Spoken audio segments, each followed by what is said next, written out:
दादा मोर्चा कशासाठी होता? आज आरक्षण उपवर्गीकरणाच्या विरोधात अकोला जिल्ह्यातील समग्र आंबेडकर चळवळीतील विचारवंतांनी आणि विद्यार्थ्यांनी हा जन आक्रोश मोर्चा माननीय जिल्हाधिकारी कार्यालयावर आणला।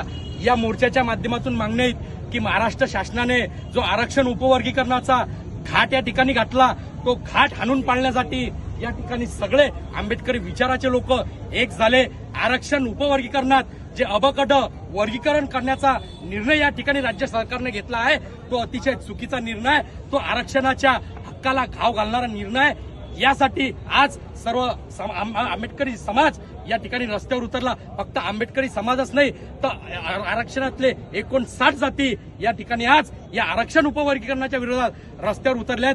या ठिकाणी मनुवादी सरकारने ज्या पद्धतीनं चातुर्वर्ण पद्धत अबकट या ठिकाणी मनुस्मृतीमध्ये म्हणजे चातुर्वर्ण पद्धत ब्राह्मण क्षत्रिय वैश्य आणि शूद्र या पद्धतीनं वर्गीकरण करण्याचा निर्णय घेतला तो वर्गीकरण रद्द झाला पाहिजे।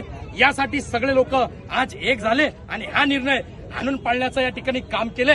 राज्य सरकारला असा वर्गीकरण करण्याचा कुठलाही नैतिक अधिकार नाही। सुप्रीम कोर्टाचा हा आदेश आहे। आरक्षणामध्ये या ठिकाणी बदल करण्याचा असा कुठलाही नैतिक अधिकार नाही।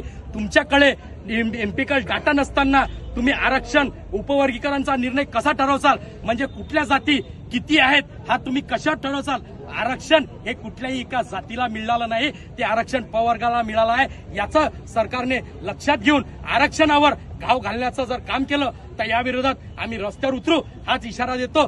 जय संविधान, जय महाराष्ट्र।